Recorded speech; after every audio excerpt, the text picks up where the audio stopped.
तो जंग के 303 दिन बाद भी यूक्रेन और नाटो को समझ नहीं आ रहा है कि पुतिन को जंग में कैसे हराए। वहीं पुतिन यूक्रेन पर कब्जा करने के लिए एक के बाद एक ऐसी जंग चालें चल रही हैं जिसे देखकर यूक्रेन और अमेरिका खौफ में है। अब खबर सामने ये आ रही है कि पुतिन ने बेलारूस से यूक्रेन पर भयानक हमले का प्लान तैयार कर लिया है। दावा तो यहां तक किया जा रहा है कि बेलारूस ने भी रूस का साथ देने के लिए आत्मघाती तैयारियां कर ली है। क्या बेलारूस से अटैक का काउंटडाउन शुरू हो गया है? जवाब आपको इस स्पेशल रिपोर्ट में मिलेगा।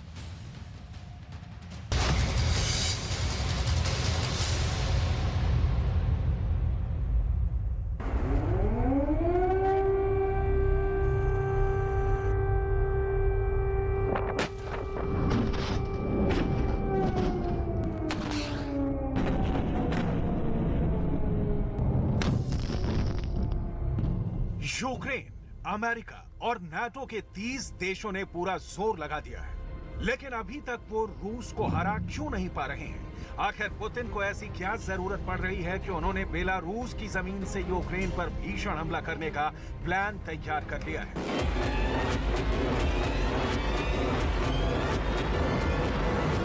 जंग के 303 दिन बाद अब बेलारूस भी यूक्रेन पर हमला क्यों करने जा रहा है?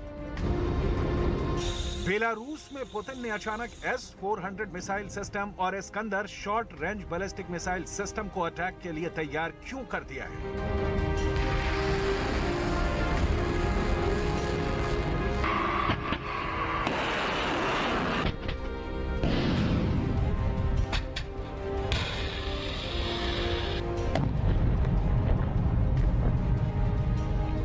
अब तो दुनिया भर के वॉर एक्सपर्ट्स ये मानकर चल रहे हैं कि रूस यूक्रेन जंग में बहुत जल्द बेलारूस अपनी 60,000 सेना के साथ यूक्रेन पर हमला कर देगा।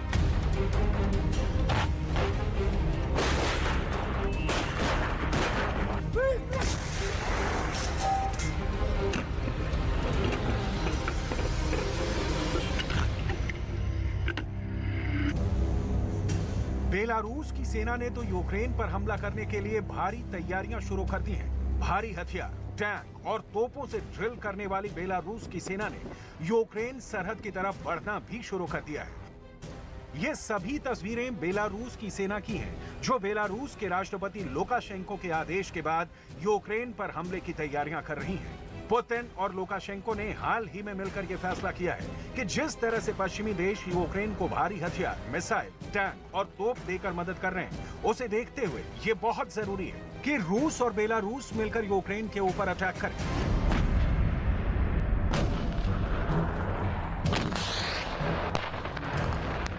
Разумеется, в ходе сегодняшних переговоров подробно обсудили вопросы формирования единого оборонного пространства и обеспечения безопасности союзного государства. Считаю возможным продолжить и реализацию предложений президента Белоруссии по подготовке экипажей боевых самолетов армии Белоруссии, которые уже переоборудованы для возможного применения боеприпасов воздушного базирования со специальной боевой частью.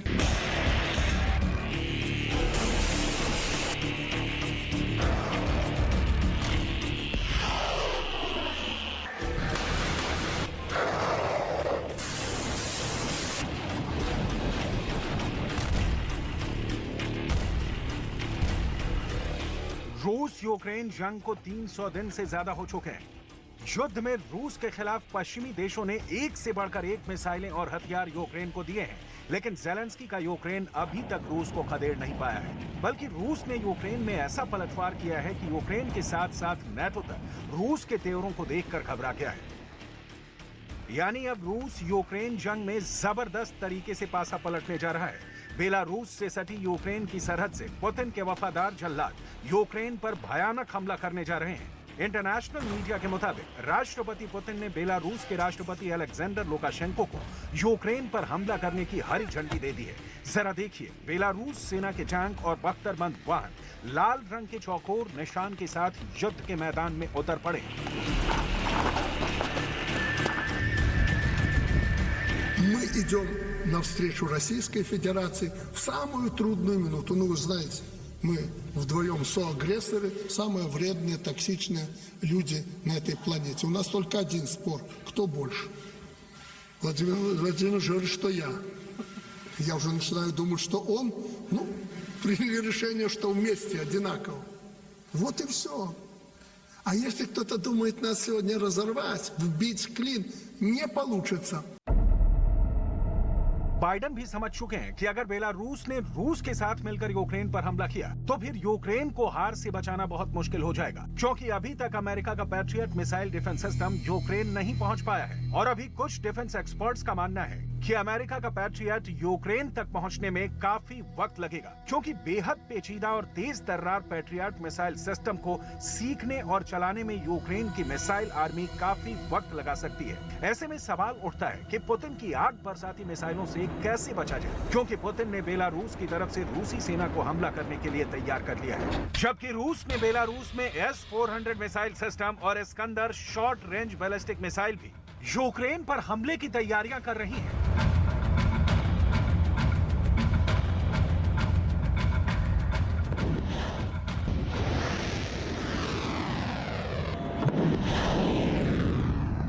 В настоящее время линия боевого соприкосновения растянулась на 815 километров. С учетом проводимых мероприятий по наращиванию боевых возможностей группировок войск, обстановка на линии фронта стабилизирована. Основные усилия наших войск сосредоточены на завершении освобождения территории Донецкой Народной Республики.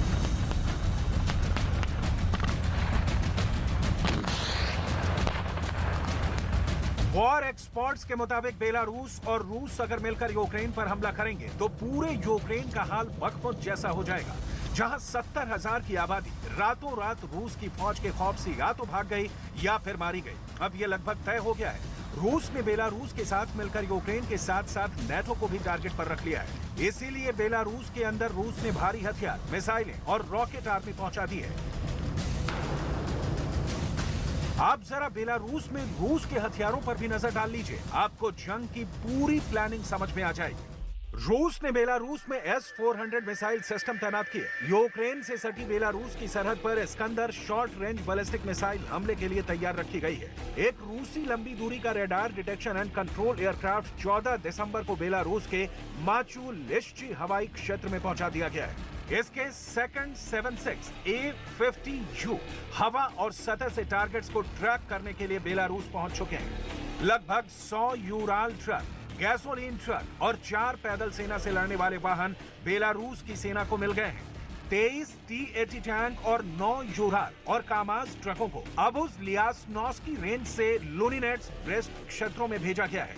इसके 100 से ज्यादा घातक मिसाइल और रॉकेट सिस्टम रूस ने बेलारूस में हमले के लिए तैयार कर दिए हैं।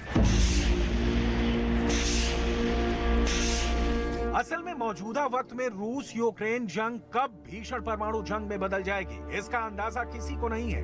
रूस ने बेलारूस में जंग शुरू होने से पहले ही 7 फरवरी 2022 को संकेत दे दिए थे कि इस्कंदर M परमाणु मिसाइल को बेलारूस में तैनात करने जा रहा है। पुतिन ने भले ही यूक्रेन पर 24 फरवरी 2022 को हमला करके जंग शुरू की हो, लेकिन पुतिन ने जंग से पहले ही बेलारूस में अपनी इस्कंदर M परमाणु मिसाइल को पहुंचा दिया था।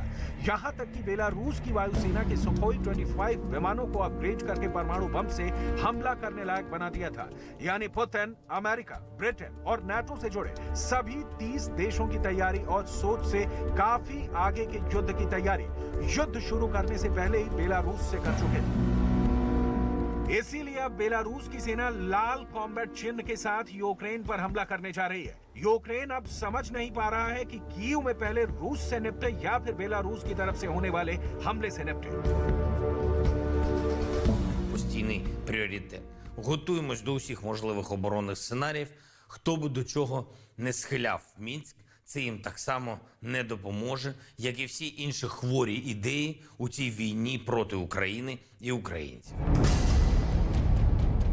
ज़ेलेंस्की रूस और बेलारूस की तैयारी देखकर दहशत में है, इसमें कोई शक नहीं। लेकिन जिस तरह रूस को तबाह करने के लिए अमेरिका और ब्रिटेन ने यूक्रेन को मोहरा बनाया था, ठीक उसी तरह से यूक्रेन के पड़ोसी मुल्क बेलारूस को रूस ने अपना सबसे घातक जल्लाद बना दिया है, जो चुन चुनकर न सिर्फ यूक्रेन की फौज को तबाह करेगा, बल्कि ब्रिटेन के लिए पुतिन का बेलारूस तो साक्षात लाल मौत साबित होगा। जरा इसे आप देख लीजिए, क्योंकि बेलारूस रूस के लिए जंग में मास्टर स्ट्रोक साबित होने जा रहा है। रूस की किंजल हाइपरसोनिक परमाणु मिसाइल ब्रिटेन की राजधानी को 10 मिनट के अंदर भस्म कर सकती है। बेलारूस में रूस की तैयारी देखकर ब्रिटेन तक बौखला गया है। ब्रिटेन के रक्षा मंत्रालय ने एक तस्वीर जारी की है जिसमें रूस के 2 MiG-31 के फॉक्स हाउंड जेट नजर आ रहे हैं। ये फाइटर जेट किंजल हाइपरसोनिक मिसाइलों से लैस हैं, जिसे हवा से ही लॉन्च किया जा सकता है। इंटरनेशनल मीडिया की रिपोर्ट के मुताबिक अगर इस मिसाइल को बेलारूस से लॉन्च किया जाए तो मात्र 9 मिनट में ये लंदन को खंडहर बना देगी। खुफिया सूत्रों का दावा है कि रूस ने बेलारूस में किंजल हाइपरसोनिक परमाणु मिसाइल की तैनाती करके पश्चिमी देशों को सख्त चेतावनी दे दी है। इसके अलावा रूस के पास अभी 5,977 परमाणु बम है, जिसमें से 1,600 परमाणु बम बिल्कुल इस्तेमाल करने की स्थिति में है। ज़ेलेंस्की जिस वक्त बाइडेन के साथ व्हाइट हाउस में पुतिन को हराने की कस्में खा रहे थे, लगभग उसी वक्त रूस और बेलारूस मिलकर भारी हथियारों से यूक्रेन पर हमला करने की तैयारी में जुटे थे। पुतिन पिछले एक हफ्ते से लगातार अपने टॉप जनरलों के साथ मिलकर आगे की जंग की तैयारी में जुटे हैं। पुतिन यूक्रेन पर पूरी तरह से कब्जा चाहते हैं और इसीलिए अब रूस जहां कीव पर 3 लाख फौज के साथ कब्जा करना चाहता है, तो वहीं बेलारूस की 60,000 फौज के साथ मिलकर रूस की सेना बेलारूस से यूक्रेन पर सीधा हमला करने जा रही है। रशियन आर्म्ड फोर्सेस के प्रमुख जनरल वालेरी गेरासिमोव ने हाल ही में दावा किया है रूस ने यूक्रेन में 13,000 टारगेट पर सटीक हमला किया है और उन्हें बर्बाद कर डाला है। Впервые в боевых условиях применено гиперзвуковое оружие. Авиационный ракетный комплекс «Кинжал» показал высокую эффективность и неуязвимость по отношению к системам противовоздушной обороны, развернутым на Украине. जंग के 303 दिन हो चुके हैं। अब रूस के साथ बेलारूस की सेना यूक्रेन पर हमला करेगी। ऐसे में यूक्रेन के लिए यह बहुत जरूरी हो गया है कि रूस से लड़ने के लिए नाटो सिर्फ हथियारों और मिसाइलों से ही मदद न करे, बल्कि नाटो अपनी फौज को सीधे जंग में उतारे। लेकिन पुतिन के तेवरों और लड़ाकू क्षमता को देखकर यह लगता नहीं कि नाटो रूस के खिलाफ अपनी सेना को यूक्रेन में उतारेगा।